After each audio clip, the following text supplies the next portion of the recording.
Welcome to another episode of Black Belts and Boardrooms. I am your host, Amir Khawaja, alongside my co-host, Renard Henry. And this is the show where we sit down with leaders who have earned their stripes through discipline, hard work, and a commitment to never quitting. And their stories will challenge you on how you lead. And that is what we want to share with you on Black Belts and Boardrooms. So you're in the right place if you're listening. And today, we have a special guest. But before I say who it is, Renard, you and I have both been on the other side of our guest's microphone, haven't we?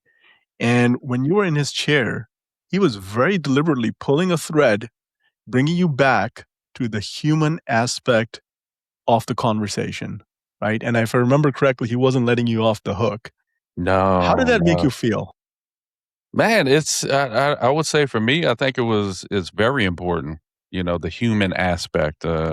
I think that's the only way you can really move throughout this world is in the human aspect, not the tech and the AI aspect. So I was lucky enough to be, I think I was the first person maybe but yeah, I was number one. Yeah, I was number one. I was the first guy. Yeah. Somebody had to be first. So definitely it was a good time. Great podcast that I know we'll get to talk about later. Absolutely. Well, let me go ahead and introduce our guests. A lot of our guests who come through the show, they are fluent in AI in one way or another, whether it's leading an organization, whether it's building out a program in technology. They can write about AI, they can talk about AI, they can talk about how AI accelerates. But there's a quieter conversation underneath all of that that not a lot of people are really talking about. And that is the purpose. So the question that our guest is usually asking is, what are we becoming with the things that we're doing with AI? When we build all of these things for our organization or for ourselves, what are we supposed to keep and what are we supposed to let go? And I am very happy to introduce our guest today, Mr. Mykel Salomon, who runs a global technical support team for an enterprise software company. And when he's not doing that, he is exactly in the same spot with us, Renard and I, leading a podcast called The Human Protocol. Mykel, welcome to the show. Hey, gents. It's a pleasure to be here with you guys today. It's kind of been a long time coming, right, Renard? A couple of times we're trying to make it happen, but I'm happy that we are able to make it happen today. And thank you for the opportunity to talking to you both today. I'm excited. Me too. Well, Mykel, let's start with your podcast because I think you have an interesting perspective that you are very passionate about. So tell us a little bit about your podcast. I think it's called The Human Protocol. Tell us about what inspired you to do this work. And then tell us about what does it mean to continue this journey talking about the humanity that you talk about regularly. Yeah. Let me get us back to where everything started, right? Because we met, all of us, we met kind of in the same program last year while we going over the vertical motion executive program. That's how we met. And part of it, as you guys know, is try to find what your why is, right? What is it that you want to leave this world with? What is it that makes you passionate about? What is it that makes you live with purpose and meaning? And while going through that, that's how this idea of talking about AI, but from very deeply human lenses, came about for me. It was a couple of months, a lot of soul searching that I went through and say, okay, I've been doing what I've been doing, leading global support teams, working in tech for almost 2 decades. What is it that I need to leave this world with?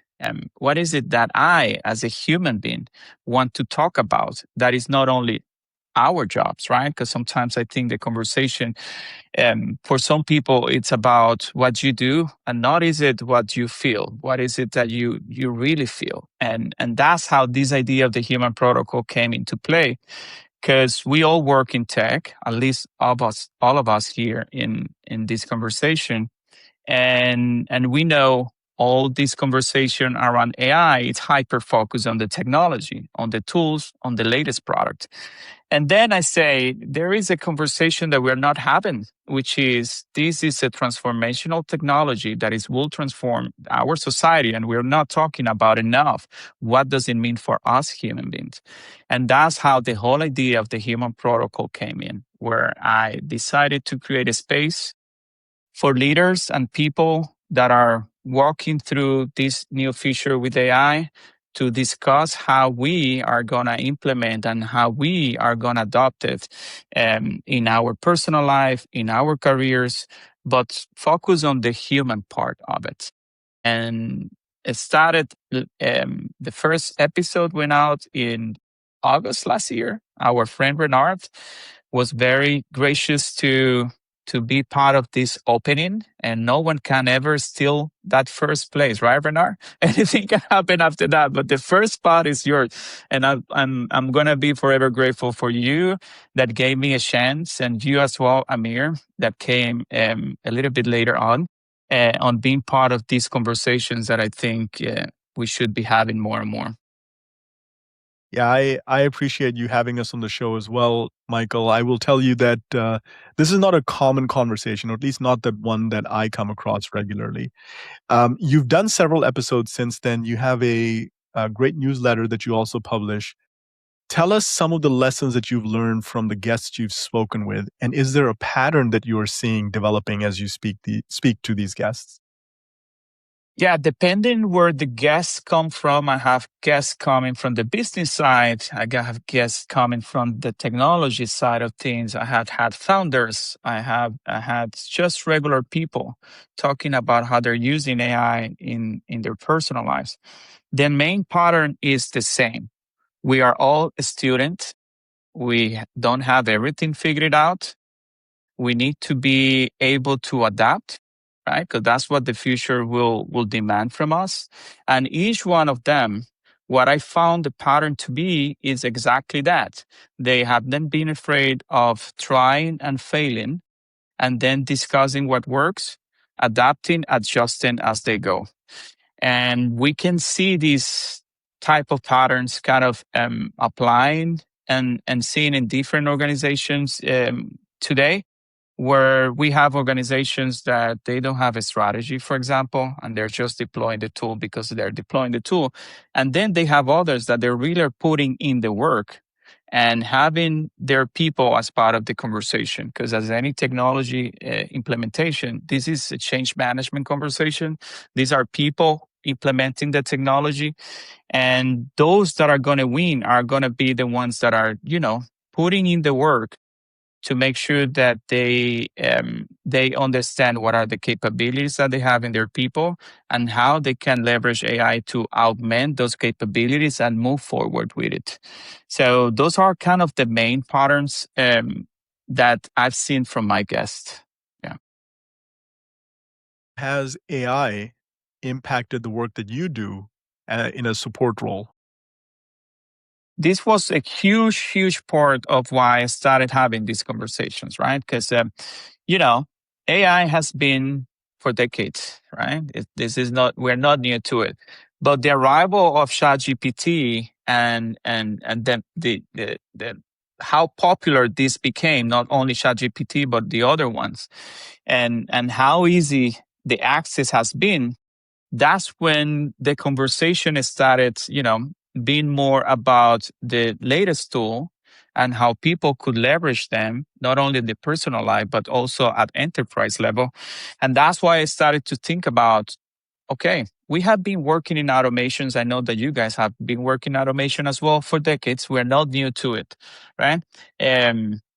Everyone that has worked with automations, they understand that you automate workflows and processes, right? You understand the problem that you're trying to solve, and then you put the automation alongside with that. What AI is bringing is a different favor because now you are getting intelligent software that are able to also make decisions, not only follow a sequential logical steps as part of the automation, but the AI, it's also going to be able to make decisions. So when we started, especially in the support world, when I started reviewing everything that was going on, and I have implemented chatbots in the past, right?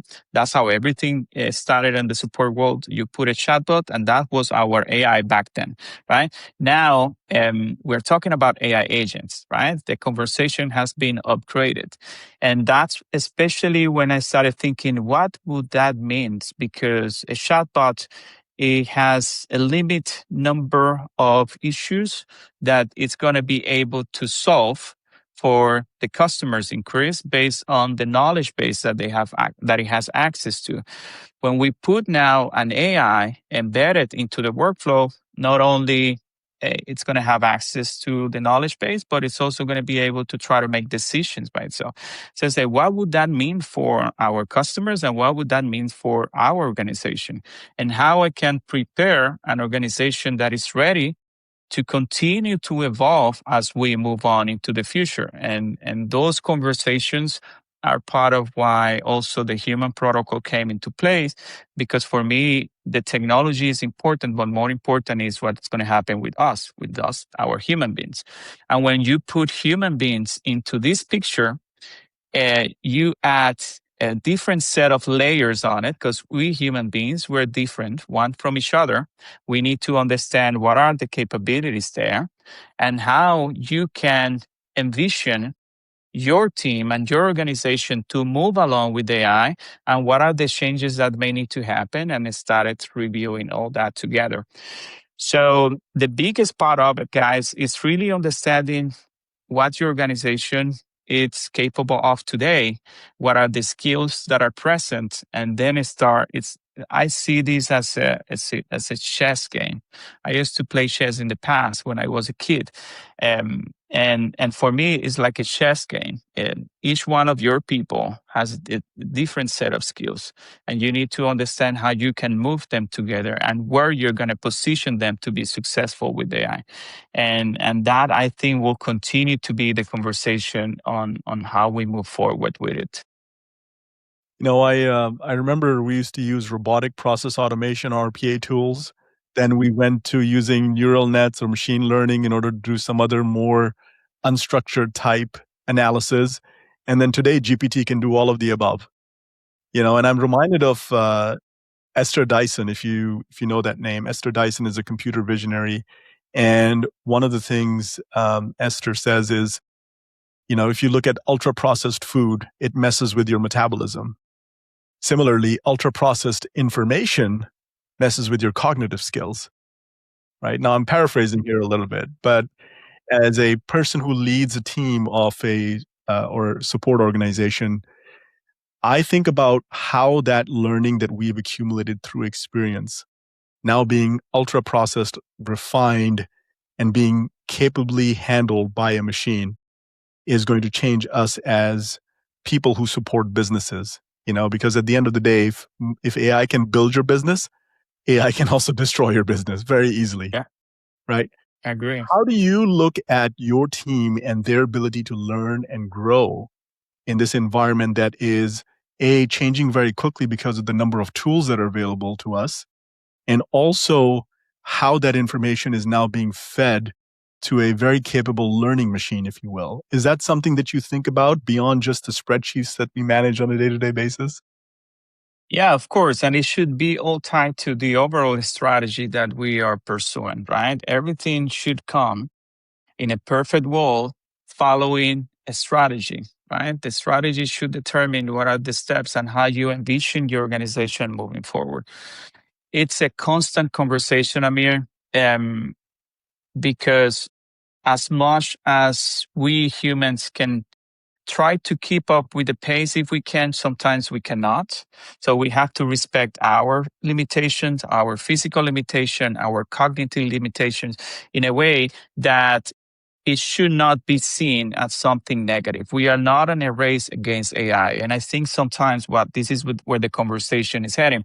People may start feeling anxious because they may feel like they are in a race with AI, right? Especially if they hear the news. the layoffs from these big tech companies that even though they're not explicitly tied to AI, people assume it because nowadays everything that you hear in the news as far as layoff, we all think in a way it may be because AI. The biggest problem that I see, and this is where leadership should step in and try to make sure that your organization understand what is it in the future for them, right? And they understand that if we build trust with them, if we put a path for them on what is it going to take for them to continue to evolve and grow with the help of AI, but that all is hard work. It's hard work that needs to come from us leading teams. It's the type of work that we cannot skip because putting an AI in your workflow is the easiest way to automate a process. Yes, but the hard work is really understanding what is your team capable and how you are going to count with them. And that's where the problem with adoptions come into play. Adoption, an organization implementing AI and failing at it, it's usually because people are not adopting the tool. But how can we ask people to adopt a tool that they don't trust, that they think is going to replace a job? It's very hard and touchy conversations that are happening with it. So the trust part of it, it needs to come from leaders, and people will embrace or not based on what we're putting in. The more that we put in to work with our team and explaining them what may be the future with them, I'm sure the adoption will be much better. But that's also part of a conversation that I don't see many organizations focus on right now. And it is a problem because people will only adopt it if they trust it. And the trust problem continue to be a gap that keeps widening and widening. And we all should be discussing more and more with our team, for sure. I agree. I think for the most part, everybody just wants to throw AI at everything. Like, hey, we got a problem. We're just going to throw AI, but no one asks the simple question of what problem are we trying to solve? No one asked that. I'm like, you're doing it a little backwards without asking the question first and then making the best decision for the business instead of, man, this new AI came out. Let's bring it in.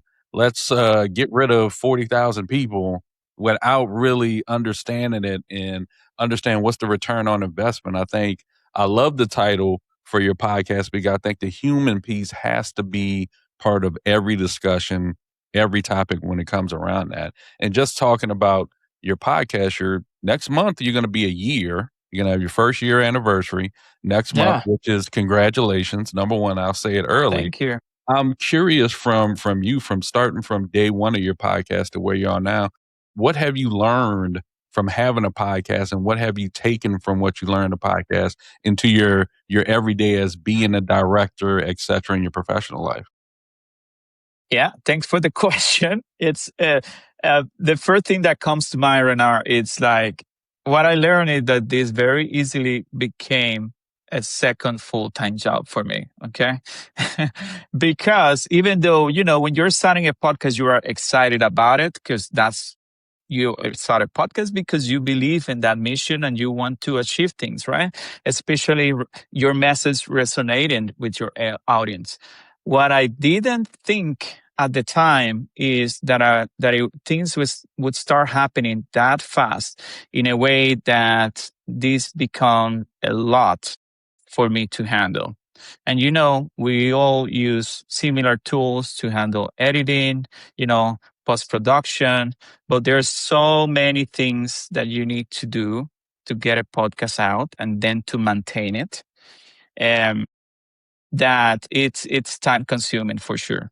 But I truly believe this is something that is worth fighting for, that is worth dedicating time and finding time where I may not have time.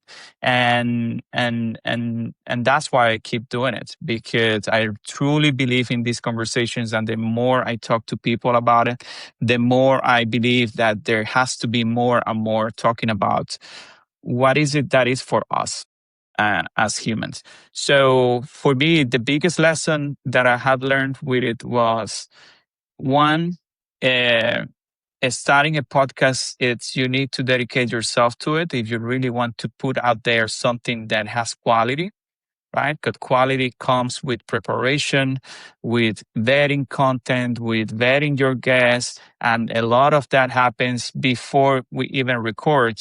But people don't see all the hard work. So kudos to you guys as well for all the great job that you're doing with the podcast and all the great guests. Because I know from this podcaster to you guys, all the hard work that is put into play. And the second part, Renard, is it's really you don't know if things are gonna resonate with people or not. This is a journey that the three of us we embarked ourselves last year, and it takes time, right? Everything that is worth fighting for, it takes time. It takes time to resonate. It takes time to grow. Nothing happened from one evening to the morning. Well, sometimes, but not for regular human beings. It's just we just keep going. We believe in the mission, and the energy that you put in will continue to resonate with more people, and that's how we do it. That's how we do it. Yeah, I'm gonna co-sign a lot of that. Yeah, it is a lot of work on the back end. I don't think a lot of people get to see all the work that is done on the back end just to make an hour to put some content out. So it is, and you're right. You have to believe in the mission and in the vision of the podcast to keep going, because most podcasts, some of them only make 6 months when they start, I think. So it really takes a lot to find the right guest, to have those conversations. So from you, when did you know that you had something? When was it? What episode, etc.? When did you know I really have something, and continue moving on?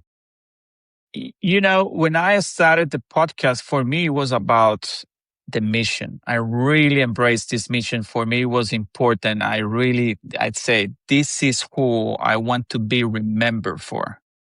So that's how I started. I didn't know what the future would bring with it. And throughout this journey for the past 12 months, a lot of things have changed. But for me, from the first time that I say, this is when I locked in the name, and what I wanted to be, to build with it, I said, this is it. Whatever happens, I don't know. I cannot control the future, but I know what I'm feeling, and I know what I want to pass on to people.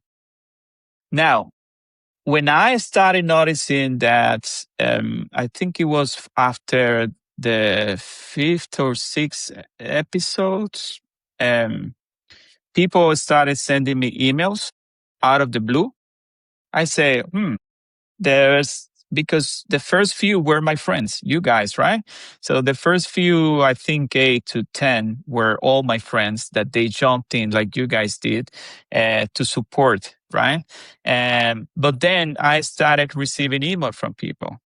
I started receiving email from someone that used to be in India, in the Philippines, that I brought him to the podcast, that he used to be in the army and he was a veteran. He told me, I have a story to talk to you about that align to your podcast. And then more emails about, I want to be in your podcast. Then friends referring others, then others referring others. I say, this is something that may be resonating with people. And we have podcasts. You know how it works. People try to be sometime podcasts to bring their personal brand, to bring their businesses. For me, it was not.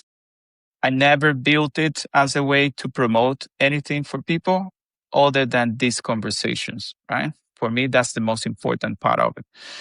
So when people started reaching out, this way I'd say, this is going places. People are reaching out somehow. And that's how I started noticing that. And then 2 months in, one of the shorts kind of caught a little bit of fire on YouTube, and I gained a lot of followers after that. And after that, things been steady, right? But that's kind of around the timing when I noticed that I may have something, I keep going. But for me, it was never about the number. It was about more understanding that the message was resonating. That's always was my kind of my priority, that this was such an important topic and people would see value on having these conversations. So, Yeah, I think people need to realize that, let's say, almost 15 years ago, there was no such thing as a podcast. Podcasts did not exist at all. You really had to be someone famous. You had to be on TV. You had to have a show. You had to be on the mm, radio in order to be able to mm, have conversations. And podcasts made it where anyone, no matter who you were, could start a podcast, could talk to other people. And for me, and I tell this story all the time, and I tell it to Amir. When we started, I used to think, who the hell wanted to listen to me? I was like, why? Who's gonna want to listen to me talk? And sorry to interrupt you, but before I forget, I still don't like the sound of my voice. Okay. I cannot hear me talking. And this is a very, very honest way to tell you guys. It's, and on those type of things, there are people that are natural. They were born to be in front of a TV, right? There are others like myself, like we never thought about being, a movie star or anything like that. The sound of your voice, the way you look, there's so many, especially if you're doing a video audio podcast, um, people pay attention to all this. So from my side, what I can share with you right now, since you're mentioning just that, it's like I never liked the sound of my voice. I still don't like it. I was the same way. I didn't like my voice. I didn't want people to take pictures of me. I didn't want to be recorded, etc. All this stuff came into play for me. But then you understand that, man, I do have a voice. I do have something to say, and having those engaging conversations with other people just for me, it's transcended past just having a podcast. I became a better Right, speaker because of a podcast. right. Now I'm not nervous to talk in front of people because in a sense we talk so much. You get 100 and something reps having Yeah, conversations. So it it's makes all the about the conversation. reps, and Yeah, we get it on the podcast, yeah, right? to get on the podcast. So it's something that you realize, man, at one point this stuff didn't exist.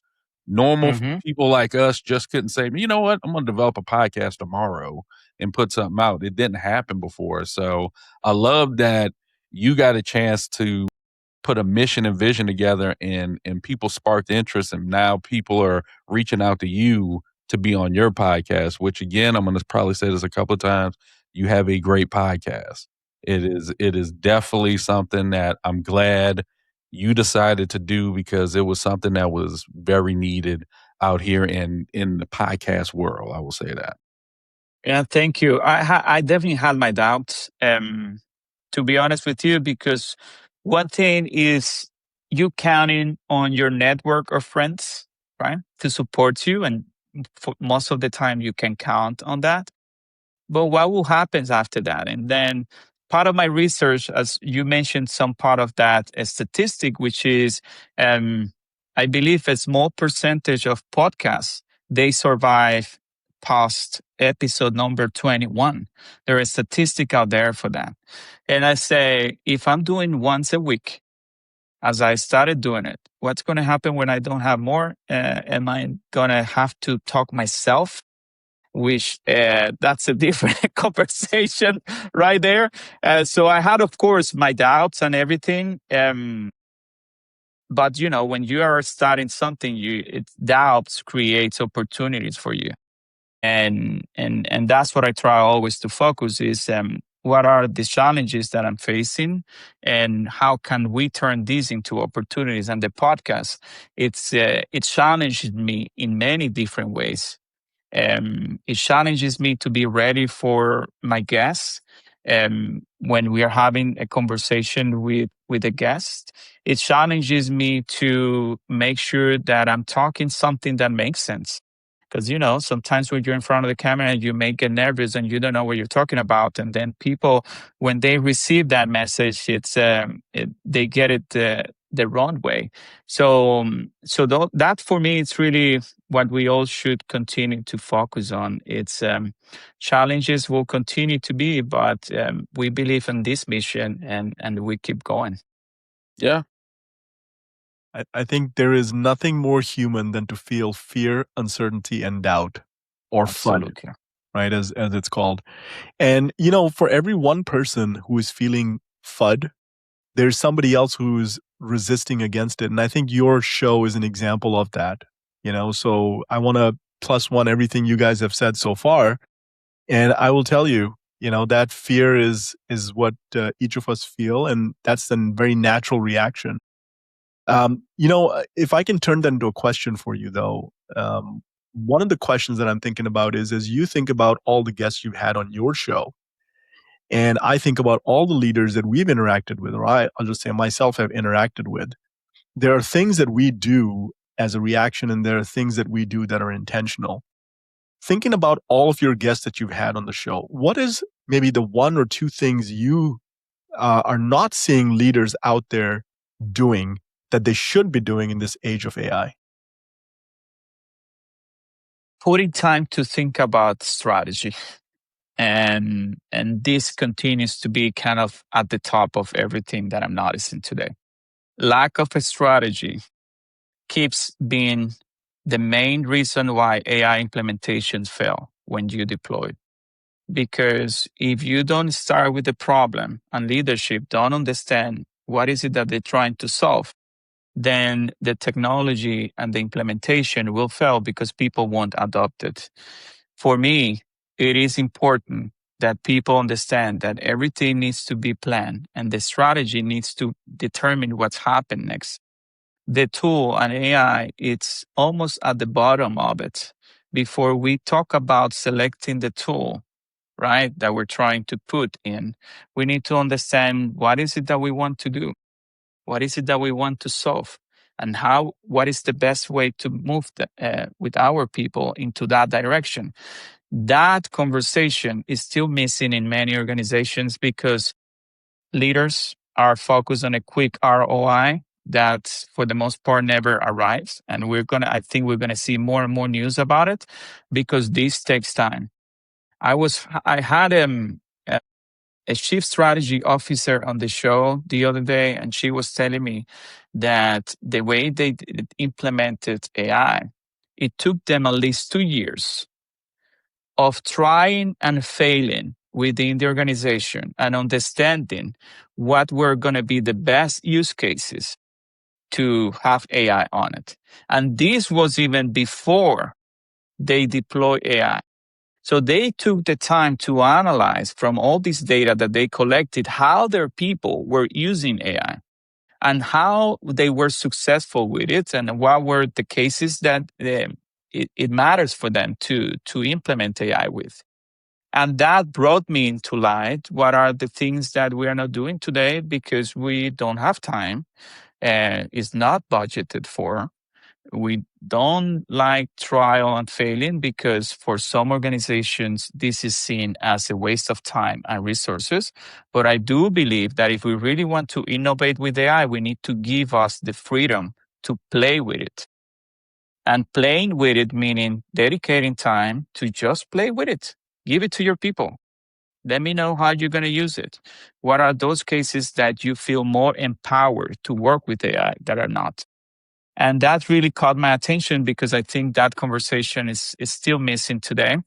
And she told me it took us 2 years. Of course, depending on the size of the organization, the timing may be different. But the story here is that this takes time. This is not plug and play. And we need to allow ourselves to really understand how we can best leverage. And if it takes time for us, one person, imagine when we are trying to scale this to an organization of hundreds and thousands of people, different peoples, different departments, different processes, different documentations. It's a lot to take into consideration for sure.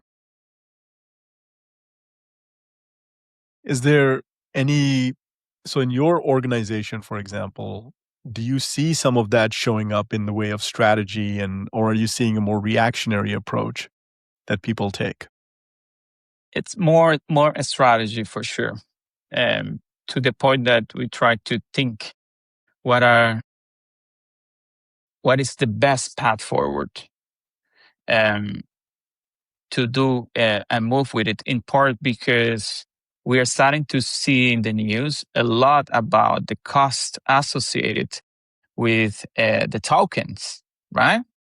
Which people haven't thought about, and now bill is arriving, because the more you implement AI in your workflows, the more tokens that your organization will use. And now the bill is coming, and people, oh, come on, this is not what I expected. Because, different models, especially the frontier models, the token usage is higher. And now people are taking a step back and thinking, okay, do I really need this frontier model? Or maybe we should come into an understanding that for some processes, we may be okay with a cheaper model. And that's the conversation where I'm seeing now in a lot of organizations. And I think we're going to continue to go that path, because the costs for the latest and greatest will continue to increase. And the bill is coming. Our organization are not budgeting for what they are receiving today. So it's eye-opening to see the cost and see, especially the news from big organizations reporting what are their costs with AI, and how, depending, it may be even more expensive than having a person, doing the work. So it's, we thought it was going to be cheaper and more efficient, but now we're finding sometimes that may not be the case. So yeah, interesting times for sure. I'm reminded about Peter Drucker and what he said about strategy, which is culture eats strategy for breakfast. And Yeah. Renard and I talk about culture and the impact that it has on human beings in general. So your why, your legacy is very much deeply rooted, it sounds to me, in this idea that human first, machine second.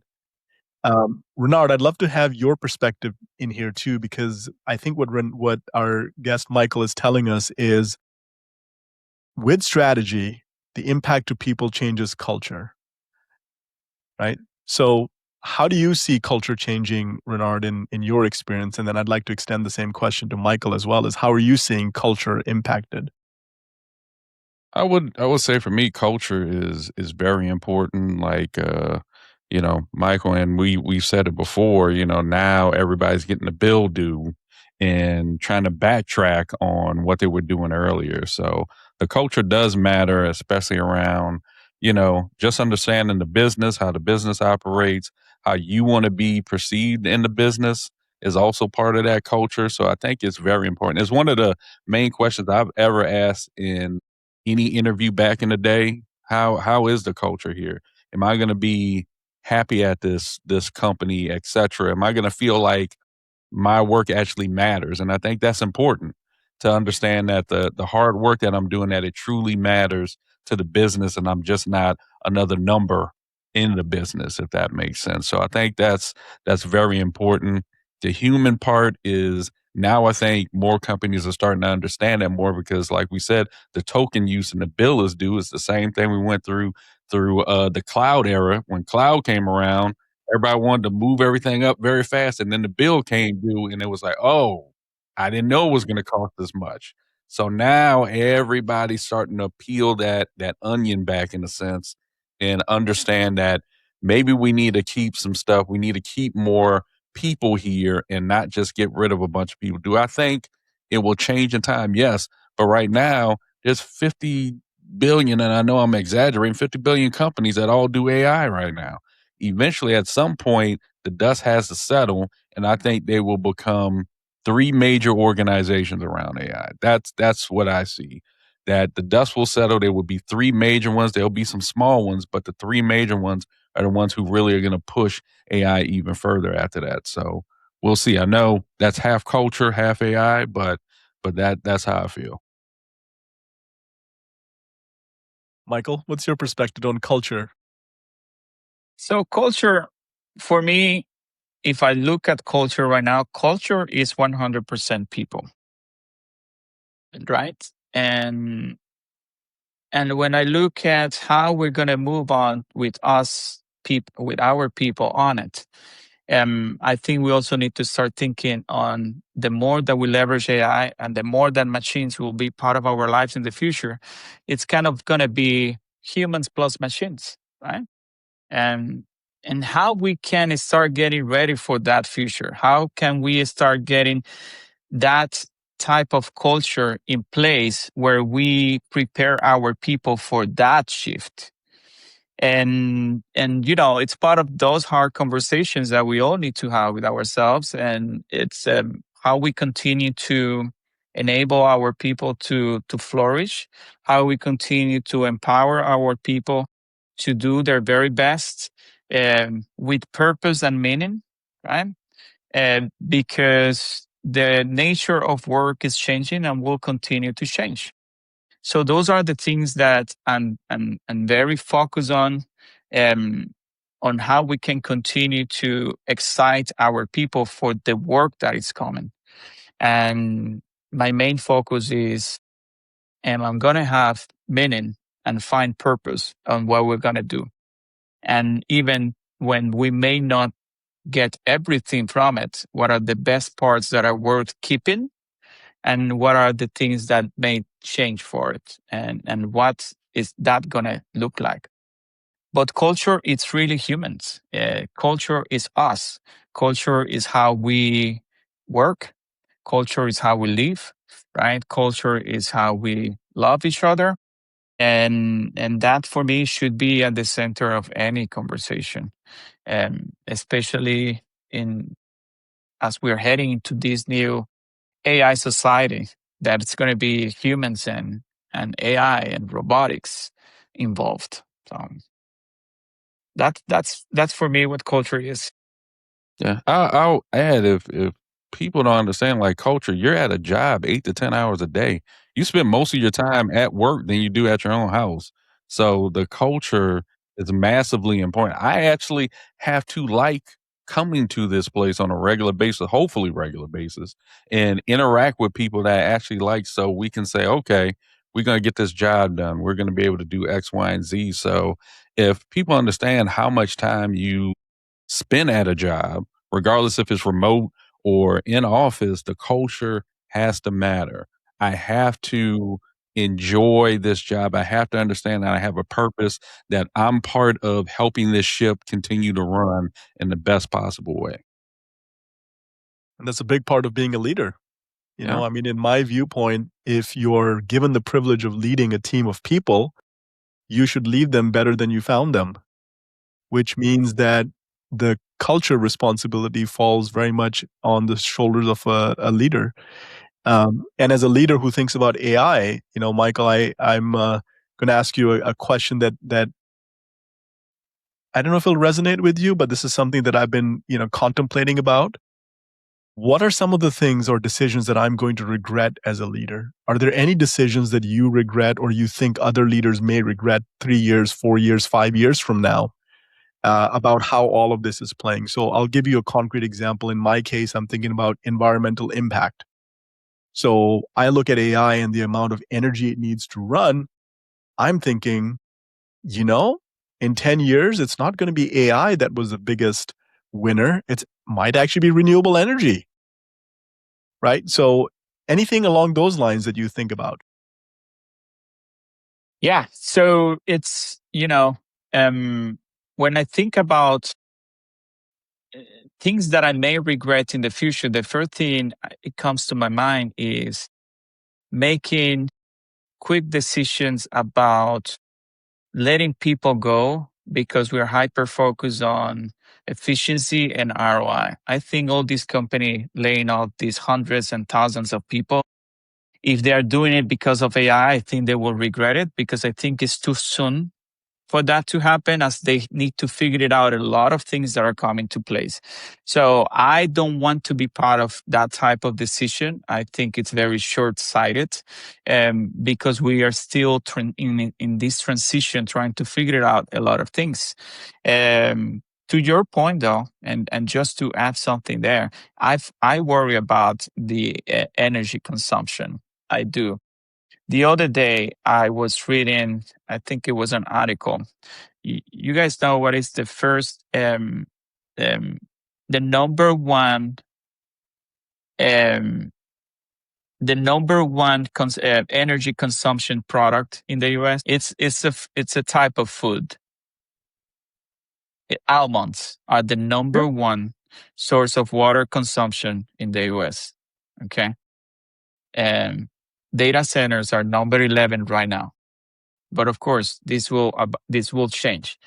So I do worry about what is the impact that we're going to have because of energy consumption and water consumption coming from the data centers, especially. But there are so many other things that I think we're not counting on how we live today that are having a negative impact in the way we consume energy, right? Like the meat that we eat, right? We are all meat lovers on this conversation, right? So to get it to our dish in our houses, it's a lot of things that need to happen, that water consumed to get there. So yes, I worry about this. I think it's all part of this conversation that we need to have as a society.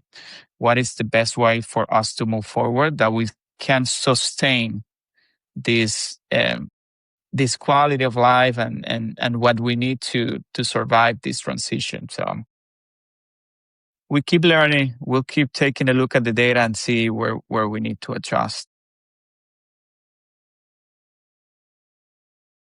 I'm Renard. You and I talk about being black belts and being students. I'm thinking about what Mykel is telling us with respect to leadership, with respect to strategy. And I'm wondering, what does a black belt human being in the age of AI looks like? Like, what does that actually mean if I'm a human being that cares about other human beings despite all the machine automation that's happening all around me? What do you think of that, Mykel or Renard? I think it was Renard that in one of your episodes the other day, and I really like that because I really think that's the way we should look at life in general, especially in this conversation with AI. There's so much conversation about people want to grow. And, historically, growing means you go from one role to the next, right? Roles are important and still important today. But in the future, the conversation is being shifted more into the roles are not going to be important. It's how you are going to continue to add value. And Renard was saying, and I think it was you, Renard, the other day, that in martial arts, you guys connect with people without knowing their roles or their titles, right? In a way, it's that the human interaction and the human connection. It's really at the end of the day what matters. And if you ask me what that means, for me, it probably should be it. If that's the way that you guys handle life today, when you're doing when you're working and you're doing martial arts, it's something that we all should apply to our personal life or our professional lives as well. Because it's, for me, you guys are human beings first, and that's how we should look at life and at each other. Not our roles, not our titles, right? Everything comes from the connection that we make as humans, and that should continue to be our top priority. Yeah. You said it. You said it, and I continue to say that all the time. And martial arts is one of the reasons why I can easily connect to people because, in a sense, I don't care about your title. Like when we step on the mats, I don't care if you're CEO, etc. It's cool, Yeah. But I was like, we trying to train, we trying to get better. I know you. by your first name. I know you have kids, etc. You have your own family. And then months later, I find out like, oh, you're in tech too? I'm in tech. And then, okay, now, so I take the same thing when it comes to professional life. And when I go to events, I just want to get to know you. Even our guests, I'll tell them, if you do not decide to be on our podcast, it's okay. I just want to get to know you and your story. And I think that helps with the connection, understanding that I understand you did great things. I understand you still do. But at the end of the day, who are you outside of all that? And that's the person that I want to get to know. I want to get to know Amir the dad. That's who I want to Mhm. know. Not Amir who works at this job, who does this title, who does X, Y, and Z. I want to know Amir the father, Amir the husband, etc. Same thing. I want to know, Mykel, the podcast is very important, but I want to know about your podcast first before I know about what you do professionally outside of Right. it. That's how I want Exactly. to connect to you. So that all goes back to that human protocol and that human aspect and that culture, getting to know people, because at the end of the day, regardless how much AI we have, robotics, etc., we are still humans and we still need that connection to other people. Hopes and dreams. We all have. In Yes, the absolutely. the thing about martial arts you mentioned, Michael, I will tell you that coming from a different discipline in martial arts, it's the same thing. So that experience, I think, while I want to say it's actually universal in any martial art. You walk onto the floor, whether it's a striking art or a grappling art, you're not exchanging titles or names. You're all on the floor getting better. You're learning a craft together. You're trying to stay safe while at it, because you can get hurt really badly in any martial art. So safety is a big part of it. And on that same note, I talked to Renard quite a bit off the show, where we say, what do we take from our martial arts journey that we bring to our business world? And this is why this podcast exists, is because we know there are lots of parallels. And I'm just going to, latch onto the word safety here for a minute. There is a lot of safety in martial arts that we have to think about. Everything from the moment you walk into the door, to the mat and the condition of the mat, to the cleanliness of the mat, because, bugs exist. We know this. We went through a big old pandemic globally. That same mindset and attitude shows up in the workplace. So if I just, again, since we're on the topic of AI, talk about AI safety. As leaders, we should be thinking about the safety of AI, what it means to the mindset of the employees, what does it mean to the impact to customer, the business, the data, so many different dimensions to this. And, one of the points that I want to bring to you both and see your perspective on as well is, how are you thinking about safety from, just a broader macro lens? Yeah, it's a good question. Because again, when we talk about safety, for me, the first thing that comes to mind is safety in us human beings. How are we going through it? Um, how are our team adopting it? How are our teams understanding of what is coming for them, right? From a psychology type, angle. How well are we preparing our workforce to work with AI, right? To make sure that they have the tools and the knowledge and what can work and what cannot to go through this transition. From the technical side of things, I try to tie kind of AI safety into AI governance, which is what are the mechanisms that we're going to have in place to make sure that we keep AI accountable for what is expected to do for us, and what are the safety measures in place to make sure that it doesn't break processes, it doesn't break trust, it doesn't break, especially trust with our customers, that the relationship that is being created between AI and our teams is in place, and trust is part of it. So AI safety for me, it comes from the psychological part of it and how we transition and we work with our team on it, but also on the technical side of it, what are the governance that we have in place and the mechanism to make AI accountable, and to make sure that we can understand the things that are doing and the things that is not doing. And those are kind of the main two angles, Amir, that I keep the focus on. Yeah, I think for me is, you talk about AI safety, understand what you're doing with AI. Almost like when you get something from IKEA and you're putting it together, you might want to read the instructions a little bit, to really understand. Read me. Yeah, yeah. To really understand what you're doing and understand what good can come of it, but also what are the concerns? What's the risk that's going to come with if I do this, and what is it taking away from me as a human being?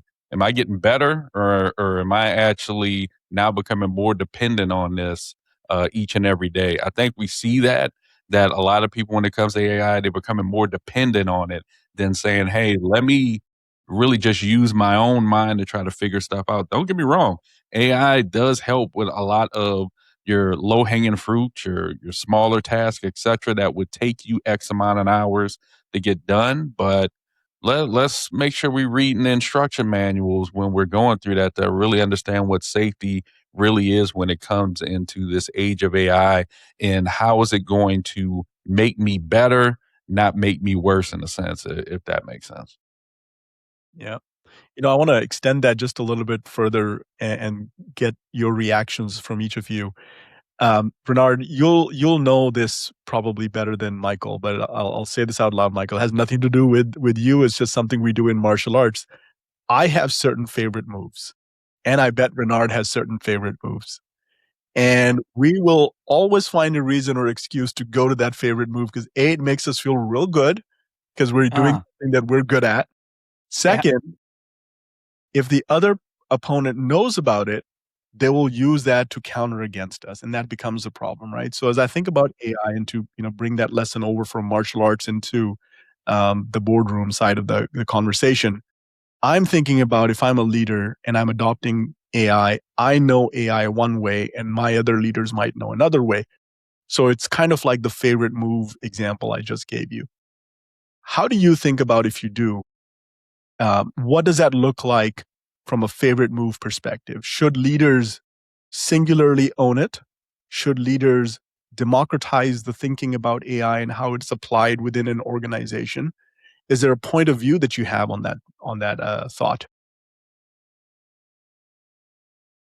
So I think it depends. Because when I look at the data that we need for our people, and for that we need to work with our people, I would think that the best way to make sure things are adopted is people embracing, as part of the mission. I think the democratization of it's really part of this conversation so people can feel empowered that they do have a voice, right? And that the options and the feedback is received. I think that always will continue to be important and to understand what people like and what they don't like.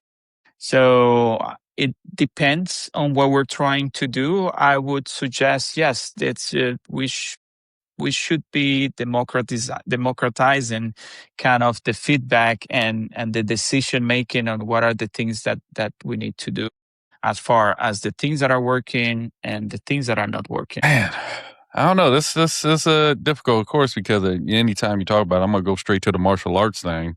Like we were talking about earlier, your favorite moves. Yeah, I have several, but you train with somebody long enough, they start knowing what move you're gonna use, and it helps you get better. So when it comes to just from an overall leadership, across the board, for me, I think everyone has to continue to grow with AI over time. There's no way you can be the person in the background and say, "Oh, I'm not going to mess with it," etc. I think everyone has to grow, and that means everyone. When I say everyone, that's from financial, people ops, etc. Everyone's going to have to figure out how it's going to improve. But also going back to our human piece, how can I still keep people?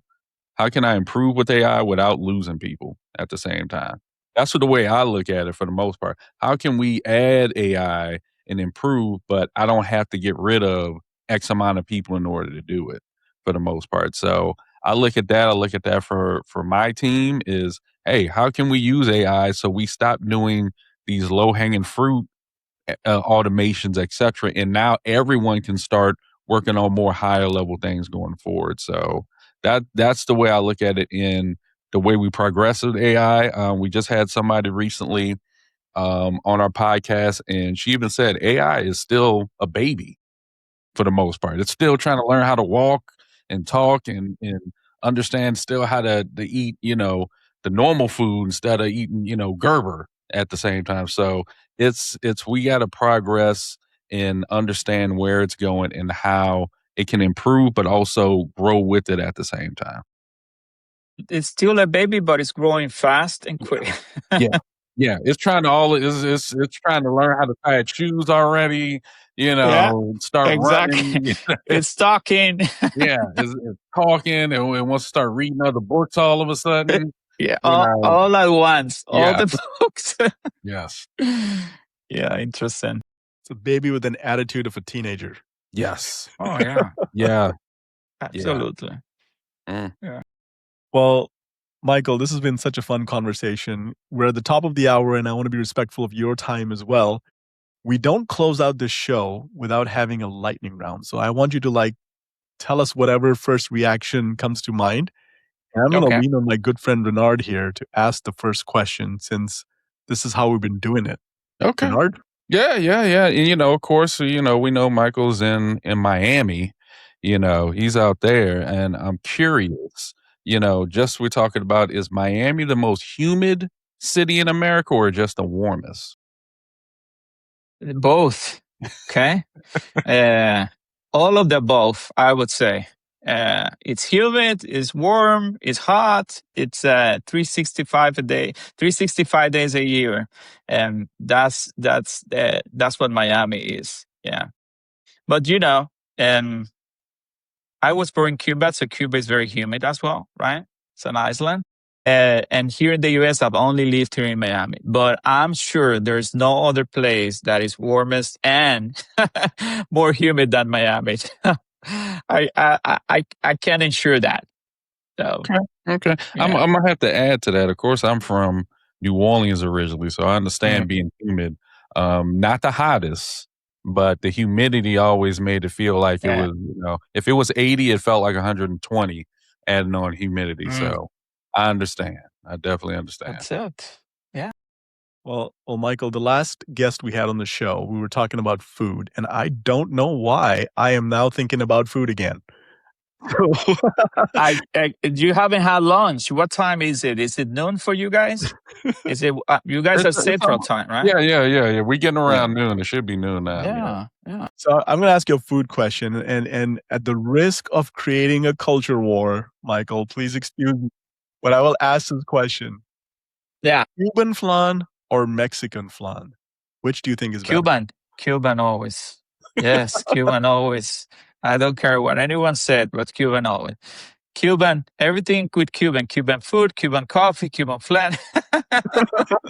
It's all good. It's good. It's very good. Yeah. Awesome. Okay. I agree with you. I like Cuban flan, Okay. but I like all flan in general. To be fair. Yeah. Me too, though. Me too. Okay. Okay. So since you've had the podcast, it's almost been a year. Who has been your best guest on your show? And it's okay if you say me and and not Amir, but I'm kind of I curious. told you the first will always be the first, Renard. So that title, the crown is yours. Okay, that title is not going away. It's I don't like to pick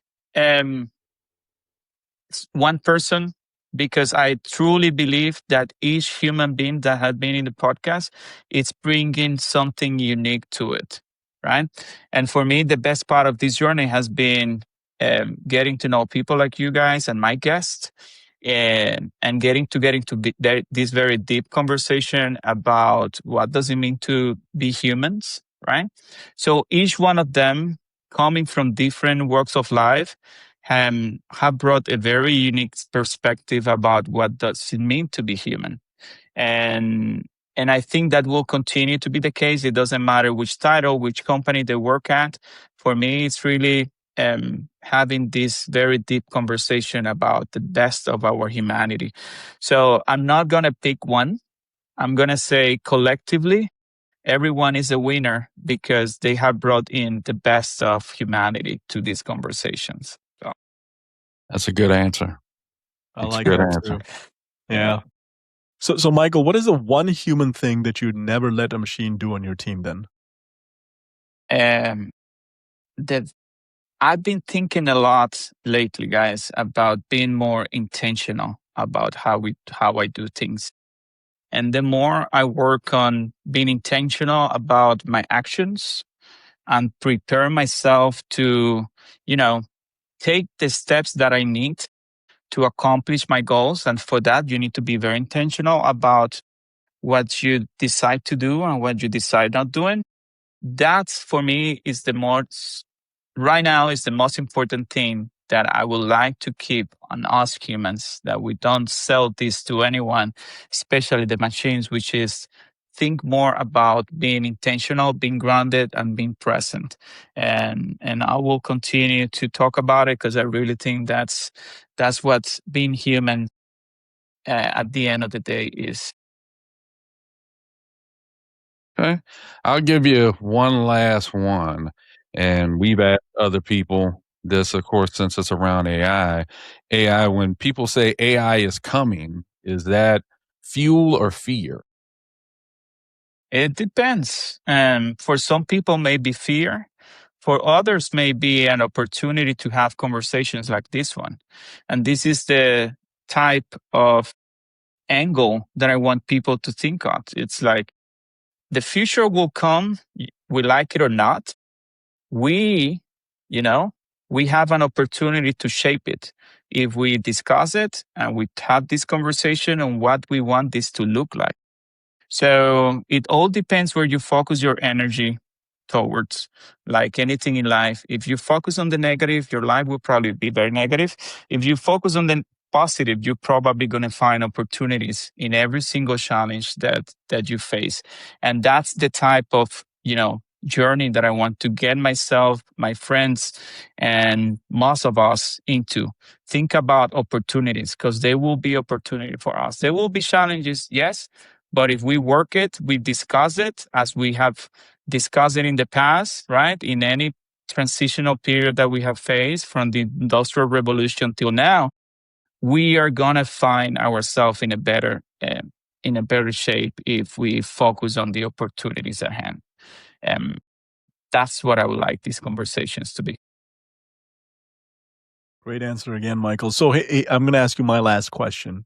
What do you believe is the most overhyped word or phrase so far in 2026 around AI?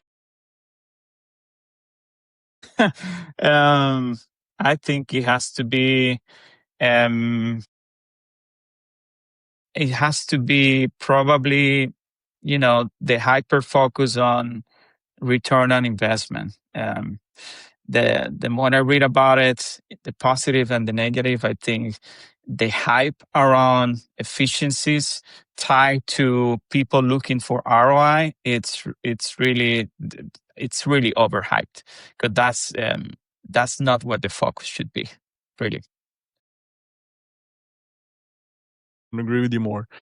Well, Mykel, I really appreciated this conversation. I got a lot of value and had a lot of fun while at it. Please tell us, how can we find you, your show, online or anywhere else? Yeah, so myself, the easiest way is going through our website, thehumanprotocolgroup.com, or you can find me on LinkedIn, Mykel Salomon. And, the podcast, it's the links are on my website. If not, on YouTube, the Human Protocol podcast should be there as well. That's kind of the easiest way to contact me. Yeah, and it's a great podcast and newsletter as well. So I highly recommend it to our listeners. I know Renard's pitched it, but I'm a firm believer as well. So just +1 to what Renard said. And with Thank you. that, speaking to our guests and our listener, if you found value in today's conversations, Renard and I would like to ask you a favor. Please leave us a review and rating on Apple Podcast. That 30 seconds of your time is going to help other leaders find this show and it encourages Renard and I to continue this work. We're firm believers that other leaders are improved through listening to the stories of leaders who are on the show, as well as the work that they're doing. So please like us on YouTube as well. And with that, Renard, any parting words you'd like to share? Man, continue having the human in the loop, no matter what. You know, we're at work 8 to 10, sometimes 12, sometimes 14 hours a day working. Don't forget the human aspect of everything that you do. Spend time with friends, family, your loved ones, because every second, every hour, time goes very fast. 1 minute you're 20, the next minute you're 60. So spend time with your family. Remember, that's the most important thing outside of work and AI. That's the most human thing we have discussed today. One day you're 20, one day you're 60. It's true. Thank you for the reminder.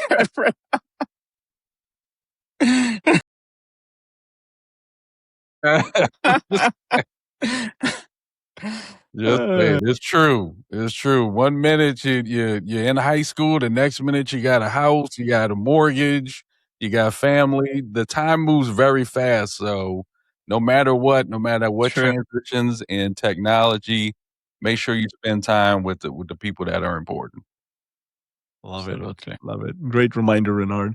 With that, Mykel, once again, thank you so much. Really appreciate your time today. And to our listeners, we will catch you on the next episode. Thank you, guys. It's been a pleasure.